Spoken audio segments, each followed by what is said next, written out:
Okay, so picture this. The sun is setting over a small village near Bishar in Algeria.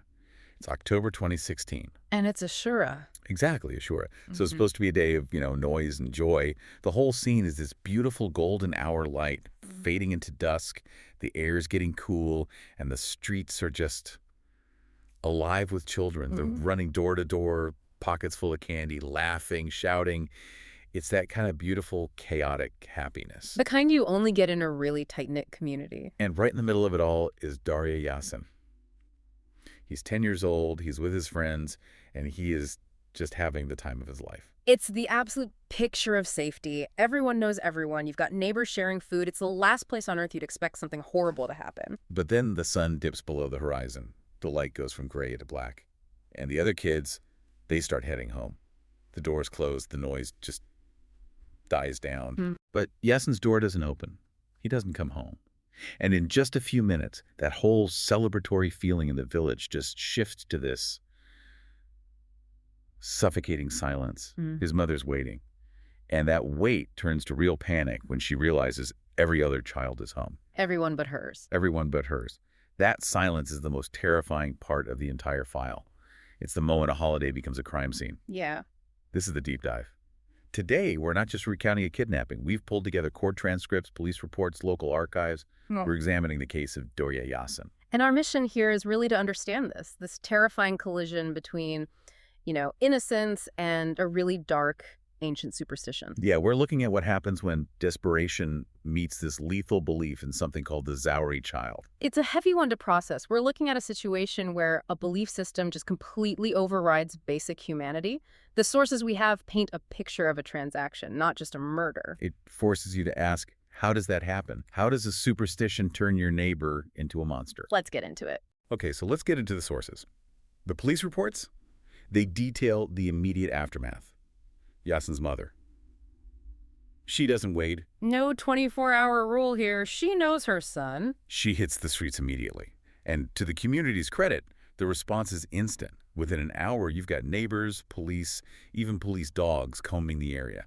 They're turning that village upside down. And that intensity, it tells you something. This wasn't a he wandered off kind of fear. No. The community was on high alert because of the specific day, Ashura, and because of who this boy was. There was this undercurrent of fear that this was something else. And that brings us to the Zouhri concept. Yeah. I spent a lot of time digging into this because it's so central to the motive. It's everything. To you or me, Yassin looks like any other 10-year-old boy.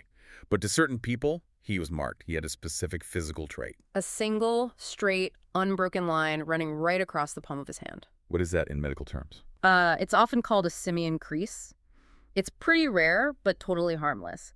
In the folklore of that region, though, especially for people involved in sorcery, that line is a sign. A sign of what? It marks the child as having Zouhri blood. And the sources are so disturbing on this. It's not seen as a deformity or anything. It's seen as a resource. A resource. That's the perfect word. The belief is that this specific blood allows a sorcerer to communicate with jinn, with spirits. Or, more specifically, to find buried treasure. They see these kids as literal keys to unlock wealth. That is the critical, horrifying disconnect. To his mom, he's her son. To the people who took him, he's a tool.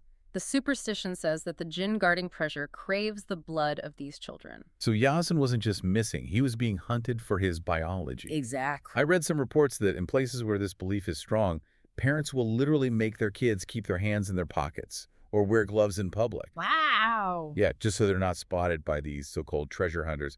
The level of paranoia is. Yeah. It's just hard to imagine. It totally changes the nature of the crime. This wasn't a crime of passion. It's not random. It's premeditated, it's targeted, and it's driven by what's essentially a market demand for this type of victim. Okay, so back to the timeline. 3 days pass. The search is absolutely frantic. But nothing. Total dead end. Then the scene shifts. We're at a construction site on the edge of the village. It's an unfinished building, exposed brick, dust everywhere. A worker walks in and he sees something that just feels wrong. Yeah. There's a plastic bag sitting there, and it has bloodstains on the outside. Oh, you can just feel the dread in that moment. Yeah. A bag in an abandoned building during a search like this, it's never good news. He calls the police.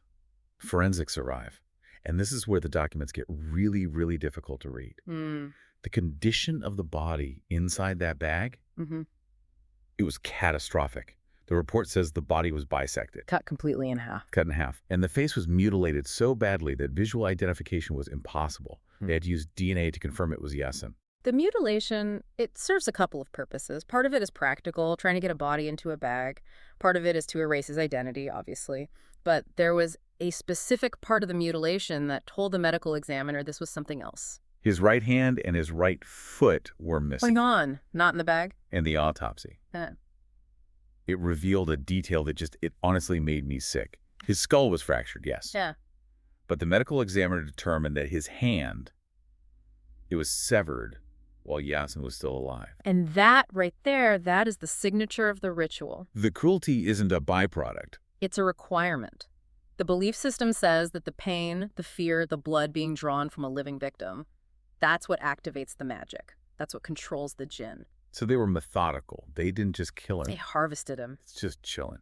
So the police now, they have a brutal ritualistic murder on their hands. They bring in 15 suspects. They're grilling everybody, but nothing. No DNA matches, no witnesses. The case is right on the edge of going cold. And in cases like this, it's so common. The people who do this, they think they're doing serious works. They're careful. But there's usually a loose thread. Always. The loose thread here, it unravels right at the crime scene. It's almost cinematic. The police are still processing the building. A crowd is gathered. And a security officer notices a young girl, Louisa. And what's she doing? She's just staring at the bag. Yeah. But not with curiosity. She looks wrong, confused, erratic. And the police dogs pick up on her too, right? They start reacting to her. They do. Now, Louisa is a key figure. The reports say she suffered from pretty significant mental challenges. She wasn't processing the situation like everyone else. So she wouldn't have the same guard up. Right. So the officer walks over to her. He asks a simple question. Do you know who was in that bag? And Louisa just, she crumbles. She panics. Totally. Not making full sentences, just muttering names. Salia, Malika, Brickay. And that's the breakthrough. She's not giving a story yet, but she's giving them a roster of names. Exactly. They take her in. Now, interrogating her is delicate, but they press her on Yassin. And that's when she tells them about the candy. Oh, this part is just heartbreaking. She admits she was the lure. She was watching Yassin play during a shura. She waited till the games were ending, and she walked up to him, someone he knew from the neighborhood. Of course. And she told him she knew a house nearby that had sweets. It's the oldest trick in the book, but it worked because it was so close. She didn't lead him into the woods or some dark alley. She led him to a house just a few doors down from his own. That trust is what they exploited. They used Louisa because she seemed harmless. She was a tool, just like Yassin was a tool to them. So Louisa leads the police to this, quote, house of sweets. And you're expecting, I don't know, a den of criminals. Right. But who's in the house? It's a family. 3 sisters, a brother, 2 in-laws, a family of 6, just living there. And that's the banality of evil you mentioned. These weren't monsters living in a cave. They were the neighbors. But the investigation into the family shows the cracks. They were a household in crisis. A total crisis. The documents list it all out. Infertility, marriage problems, major financial trouble. They were desperate. And this is where the Zouhri superstition finds its hook. They didn't see kidnapping a child as a crime. They saw it as a solution. Malika, the eldest sister, she's identified as the ringleader. She was the one who was deep into dark magic. She convinced her own family that all their problems were spiritual curses. And she told them the only way to break the curses was the blood of a Zouhri child. I mean, just think about that psychology. You have adults, people who pay taxes, who go shopping, convinced that butchering a 10-year-old boy is a reasonable way to get pregnant or pay off their debts. Desperation just bypasses logic. When you feel that helpless and a charismatic figure like Malika offers a guaranteed fix, your moral compass just shuts down. They dehumanized him. Yassin became an ingredient. So police raid the house based on what Louisa told them. And the evidence is overwhelming. They find bloodstains on the floor. They find a large rock on a wall in the courtyard. Covered in blood. Yeah, that was the weapon they used to knock him out. And in the kitchen, a knife. All of it matched Yassin's DNA. The confession, the details are just harrowing. As soon as he walked in expecting candy, they threw a cover over his head, they hit him with the rock, and then the family member. That's the uncles. They held him down. They held him down while Malika took his hand. Yes. because they needed the blood flow while his heart was still beating. That was the ritual. Right, and everything after that, cutting up the body, smashing his face, that was just panic. That was him realizing the magic didn't make the body disappear and that the entire country was now looking for this little boy. It just completely dismantles any idea that this was some crime of insanity. The disposal, the lure, it was all calculated. The only insane part was the motive. Which brings us to the trial. The public outrage was massive. Yeah, crowds were surrounding the courthouse. They wanted blood for blood. And the justice system didn't really hesitate. After a year, the verdict came down. All the family members directly involved in the murder were sentenced to death. And Louisa? Because of her mental state and because she was clearly manipulated, she received a 10-year sentence. It's the maximum penalty. That. During the trial, a detail comes out that suggests the real architect of this whole thing wasn't even in the room. Malika's testimony. Yes. She admits she organized the family, but she claims she was just following instructions. She talks about a master sorcerer. A charlatan she'd been consulting. She even named him. She said this man told her Zouhri blood was the key. He gave her the instructions. He validated the whole thing. And did they ever find him? No. Vanished. Never arrested. And that's the part that haunts me. The family, the hands that did the work, they were caught. They were punished. But the voice that whispered the idea into their ear? He just walked away.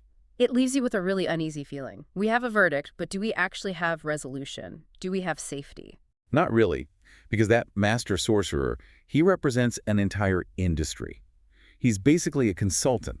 He sells hope to desperate people, and the price is someone else's child.